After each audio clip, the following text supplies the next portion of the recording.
Chinese government plots a new path forward for economic growth. Economics professor Jin Keyu breaks down the complexities of the new policies and shows us why China is headed in the right direction.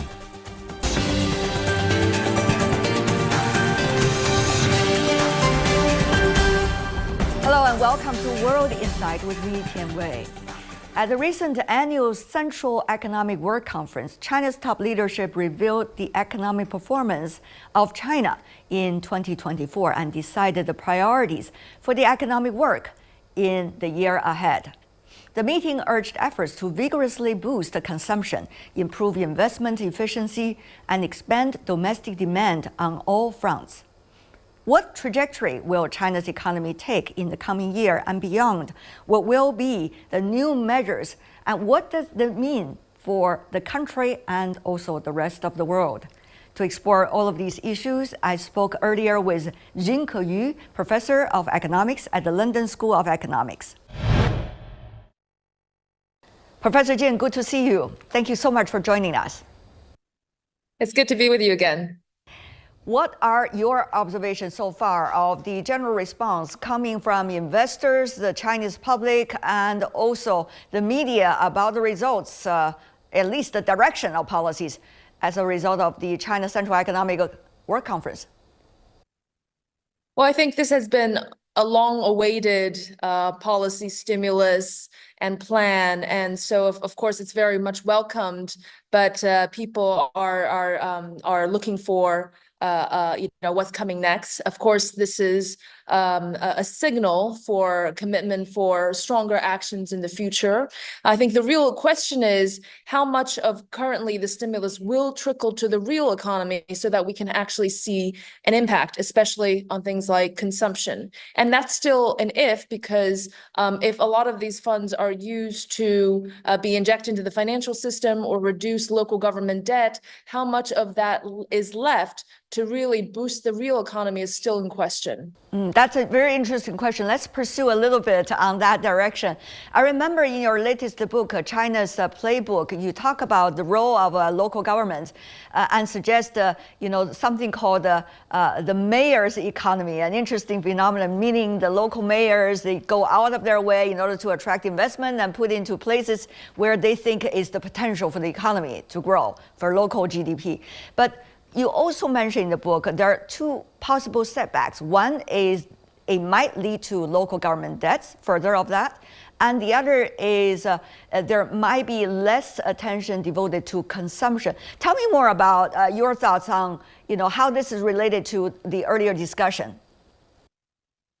Well, first of all, China has an incredible model at scaling up, and especially on supply and production. And the political economy model of the mayor economy accentuates that, accelerates that, because all of the various parts of the government with the private sector are acting in a very coordinated manner to scale and produce, but less focus is really on personal consumption. Now, because of the mayor economy, these mayors or provincial party secretaries or governors, of course, they have competition and they want to do more. And sometimes they will resort to more debt in order to expand their capacities.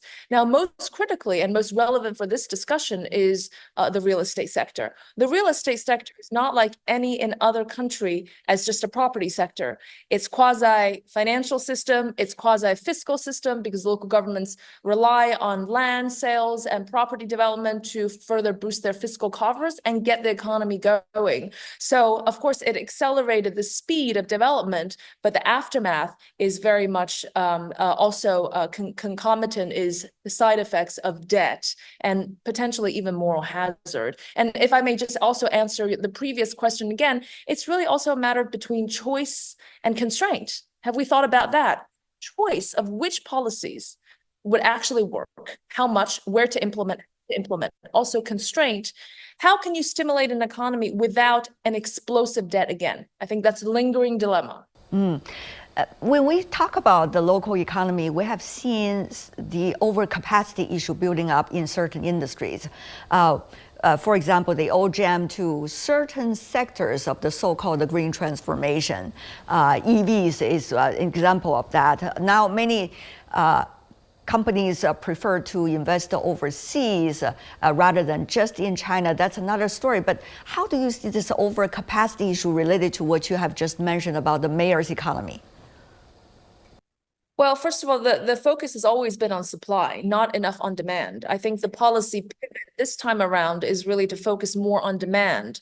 But this also, requires a lot of deftness of policy and skill in navigating that. And we will have to wait to see what the impact of that is. And I think the competition in China is one of the most ferocious. And that's why China's products are also at the frontier of the world in practice. So I think China does have to shift towards more about how to absorb its supply rather than just exporting. Of course, that has been a long-term problem. And of course, now local governments with less capacity and more constraint of indebtedness, they're actually not going to be able to subsidize the industries and do a lot in that sense. So maybe that will reduce some of the overcapacity pressures going forward. But if we look at the details, how will those local government debt be in a way dealt with? Mainly you are seeing policies toward directions like lower the interest rate from the banks when the local governments were borrowing from the banks. But that means less income for the banks. And the banks in China are very much related to also the overall state economy to a certain extent. So how do you see some debate about whether it's about money from one pocket moving to the other pockets, but the overall picture might not change that much? We see different kind of debates going on in China about all of these. Yes, I think in China, we don't really believe as much in the Keynesian stimulus impact, right? One thing gets the wheel going, you get, the private companies to hire more workers spend more, and it gets going. We don't really believe in these kind of demand boosters as much as the US and Europe, but I think it's time to try it out. I also think that look, the economics 101, what does it teach you? It teaches you that in recessions, you have to spend more, right? There should be greater government expenditure in recessions rather than contraction. And if you're practicing something like austerity, where you raise taxes and reduce government spending, it will worsen the problem. But do we have the tolerance for more debt, for more expenditures? It's kind of counterintuitive, but that's actually what you should do. Now, of course, the central government believes that trading some time for space is one of the methods. So give them time to resolve their own problems rather than just massively, kind of write off their debt. There's so much constraint here. So I think we have to appreciate that the government is doing what it can between this constrained choice, right? No perfect world here. We see a sea change of logic now, almost you could argue, in the policy as a result of the Central Economic Work Conference this time. It is about now the possibilities of increased deficit. It has been the same number in China for years. And this is the very first time that we are seeing the flexibility of that official number. What does that mean? They are actively considering a much more expansive fiscal policy, more tolerance for fiscal deficit, more flexibility on the central government level. Look, we're talking about a very complex relationship between the central and local governments, whether it's sharing responsibilities or sharing of revenues, but also monitoring and the moral hazard problem we just spoke about. So what it means is that it's committed to a path of sustainably transferring more resources to the local government level. But again, I come back to the first question, where how much of that is actually going to be really useful in trickling down to the real economy is a real question. Right. That's so much related to what I want to ask Keyu, because some economists have been arguing that earlier we have a bigger invisible deficit. And now the policies seem to suggest we could have a visible, bigger deficit. Do you see it that way? It's only translating from the invisible to the visible, or actually there are, changes of real nature?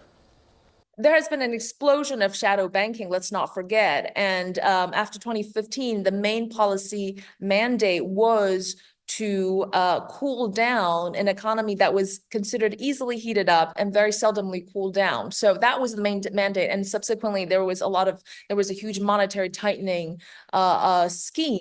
Now, this is moving from the off-balance sheet to on-balance sheet, or making things transparent.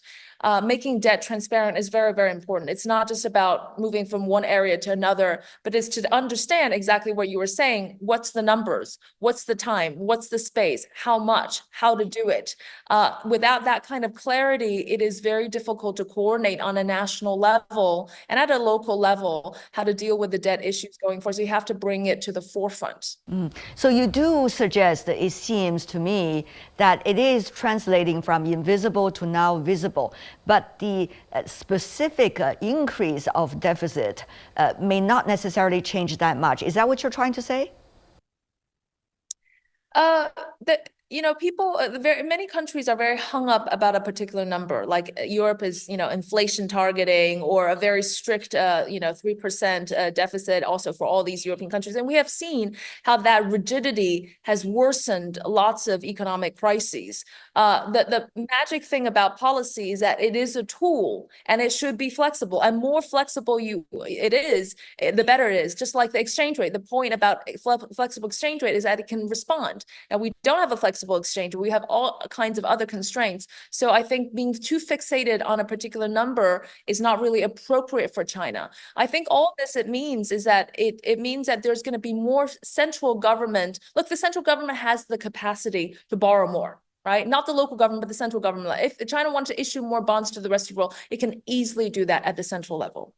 So you are saying, to me, it seems there needs to be mentality change in China's economic policy making. The possibility of test and trial, and also try to see what is the best way forward, back and forth.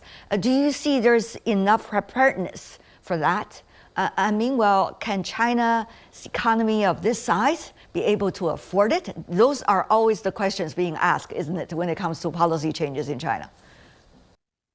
I think it's flexibility, and it's a coordinated set of policies between monetary, fiscal, and other kinds, and the ability to maneuver between them. And as you said, trial and test, which China has a lot less political constraints than a country like the US. So there are some natural advantages. And by the way, the US has had 12 economic recessions in the last 100 years.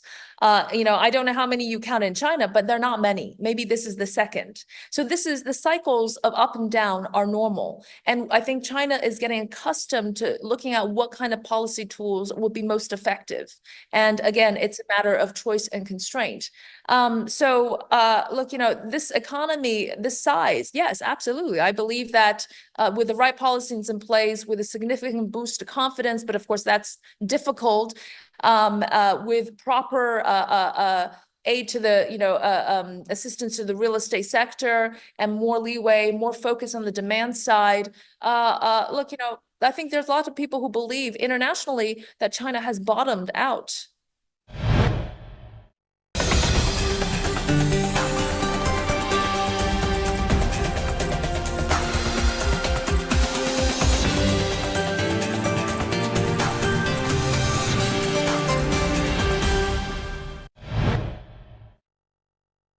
You mentioned one word, cycle. That came with a ding to my mind, because there's another debate going on about what is the real nature of what we're seeing in the Chinese economy. Is it really coming in cycles and we are in one obvious cycle of it, or it is in the process of transformation and we are in a place that we do not know and we'll have to in retrospect to understand better. Which one is this from your perspective, Professor Jin? I really think that let's not underestimate the cyclical component part of this, that lack of aggregate demand, which is reflected in the falling prices or disinflation at the very least, or lack of demand. And that you need the proper medicine remedy to take care of lack of aggregate demand. At the same time, I do not agree with lots of people saying there's structural issues like demographics or aging. I do not think that that is China's main problem, low productivity. The structural problem that I do see is, as what we also mentioned, the real estate sector as acting as a quasi-financial and fiscal system. And unless you really solve this fundamentally, right? Where's the growth coming from? Where is the resources from the local government? How are they going to use these resources that's absent as property? Because property right now is back to pre-2015. That's the real deeper structural issue. So it's a combination of both. Supply and demand isn't part of the trade of an economist is to discuss that throughout your life. But this is another question applied to China right now. A supply and demand overcapacity issue has been talked about, whether China sees it as a geopolitical trap or not, but certainly supply and demand is a very critical question facing the economy right now. What do you make of that, especially now, if you look at China's GDP number vis-a-vis its manufacturing capacity worldwide, there seems to be quite a difference. How do you understand China's ambitions and the reality? Right. Well, when we talk about overcapacity, we really have to focus on overcapacity at what level, at where, right? Overcapacity at a national level is not overcapacity if there's no overcapacity in the global economy. You talk about EVs, you have too many EVs that you can sell, that you can consume domestically, but worldwide, given the global transformation, there is a huge surge in demand for things like solar panels and EVs and other green technology. So there's no overcapacity at the global level, and hence there is trade. Now, China, because of its natural advantages, because of the policy advantages and political economy, it is extremely efficient in churning out manufacturing at scale. There is no other country that can compete. It is more than the next 9 countries combined. That is China's strength. And I think it has significantly lessened or made the supply chains more efficient at the global level. And I think the countries realize that. Now, the question is, we have to turn inward. The trend that you were talking about, the structural trend, is that China is becoming bigger and bigger and closed and more closed and more like the US. What I mean is, over time, as it gets richer, naturally the export share of its economy is going to shrink. And that's exactly what's happening. China produces a lot, but its export share is actually falling behind production level. And that's a natural trend that China should go forward with. But again, coming back to the short-term demand question, you want people to spend. And there are ways to get people to spend. Inflation is one of them, right? You get people to spend if there's inflation. I think that China can use a healthy dose of inflation. We recently have noticed some interesting phenomenon. Right before the new year, we see some doses of goodwill, at least the good words, coming from Beijing and Washington toward one another, especially between the Chinese government, some diplomats, and also the president-elect in the United States, talking about China, US, if we do something together, it can be really good for the world. Now, do you see that's only rhetorically a gesture of goodwill before more real actions from both sides as the government changes in Washington? Professor Jin. Well, first of all, I think setting the tone is still very, very important, right? It's a signal to the world of what's coming next. And are we in a more communicative state, or are we in a complete antagonistic state? Yeah, exactly. I think that's very important to set. I do think that Trump this time around might play a slightly different strategy from the first time. Before he came the first time around, very few anti-China voices. So he wanted to be the first to be anti-China. And now in the US, everyone has, gathered around that core principle. So he wants to be a bit different and might be willing to negotiate more with China. So he's full of surprises. So I don't know what's going to happen. But still, that said, China has long prepared for this, right? Independent whether he was going to be elected or not. Ever since the first trade war, Chinese companies have totally started a globalization frenzy. They've looked everywhere. They've actually optimized some of their business models because of it, by moving some of the factories to Vietnam and Mexico, but also searching for more global factors. So there has been a global diversification strategy also on China's side, and it forced them to think more broadly. And so this is not coming as a surprise, I would say, but there is certainly room for negotiation and talks between the two countries. How much space China has managed to make itself to maneuver? I mean, through trade, for example, with ASEAN countries. Asia is really the hotspot, as many people are seeing in terms of trade development, and also with a quote-unquote global south, whether that's a geopolitical term or not, but mainly with emerging economies and developing countries. I think that we're going to see going in the future, especially with Trump's reelection, but also the Western economy's greater tendency towards protectionism, there will be a more global fragmentation in terms of trade relationships as well. So many more regional trade agreements and much stronger regional cooperations. And we're seeing that in action.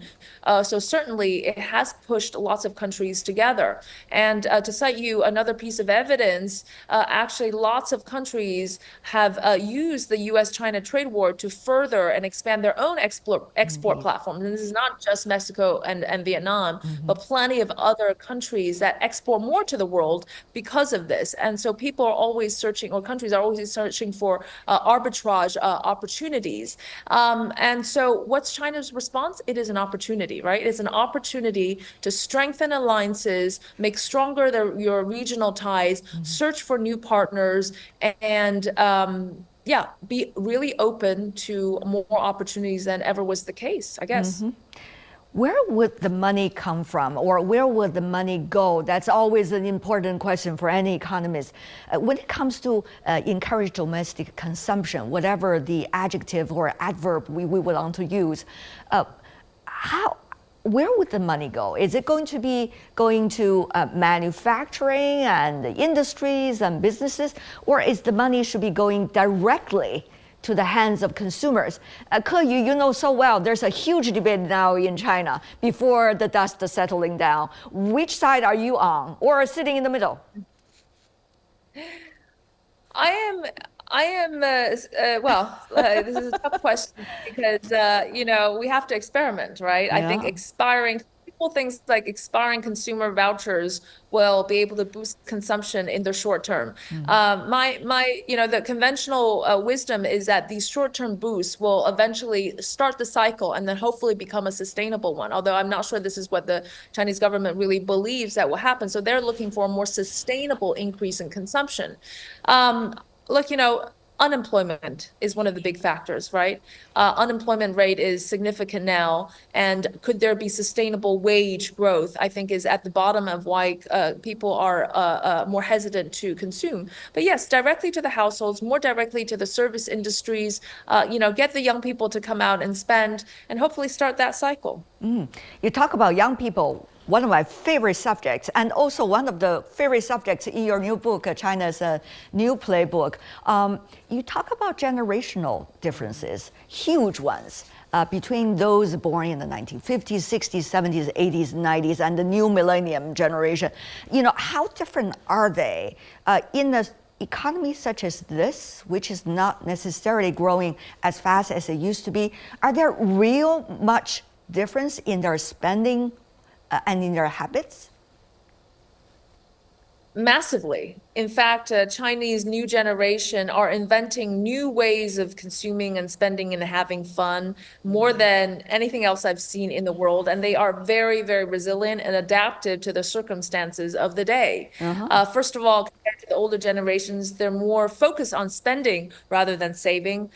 They spend much more on entertainment, clothes, traveling. They want to have a good time. They are no longer just interested in working hard all the time. So this is why I think that they do represent a sea change in terms of consumption dynamics. But if you look around the second-tier cities, they are all new kind of forms of socializing, social clubs, clubs that have both restaurants and cinemas and talk show hosts all in one space.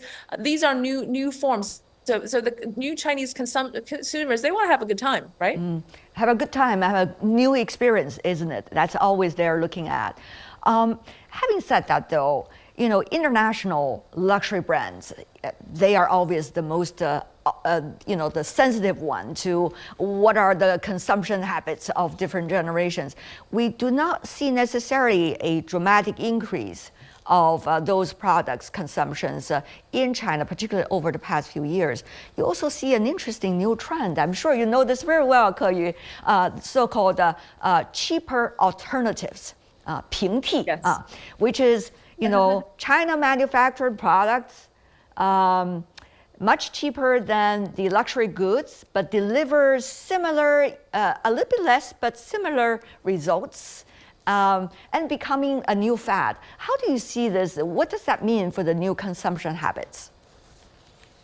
Well, first of all, the luxury companies internationally, globally, really have to study the new generations and how fast they are, how quick they are on their feet to adapt to the new reality. And that's exactly what I was speaking about earlier, which is that the economic situation is not great, but they still want to have a good time. So they invent ways to have a great time without having to spend much. And, this is something that the international companies really have to understand, very closely follow the mentality. I think that it means very different things for different segments of luxury, whether it's at the top international jewelry or whether you're, high street sneakers, that's a very, very different thing. And that represents different kinds of opportunities. But the key here is there's a whole mentality change. China is no longer going to be about Foxconn workers working 3 shifts a night just to earn that $3, right? It's going to be a more balanced society where there's more work and play, and hence maybe even solve some of the problems you talked about in terms of imbalances and overcapacity. Are you worried about the new generation laying flat, 躺平, so to speak? I love these adages. We keep on changing them every 3 months because there's a new phenomenon. Absolutely. So it's hard to keep up. I think if 躺平 means relax, hey, why not? Yes, I think we all need a little bit relaxed, but if it means giving up, that's not really a good sign. Jin Keyu, I know you've been traveling back and forth between China, United States, Europe, and many other places around the world. Let's see how the world will change and what is the context for the Chinese economy. Thank you so much, Professor Jin Keyu from the London School of Economics. Really appreciate it. And that's all the time we have for today. If you'd like to know more, search World Insight. Check out our YouTube channel. Follow us on X and Facebook. I'm Tian Wei. On behalf of the team, thanks for being with us. Bye for now.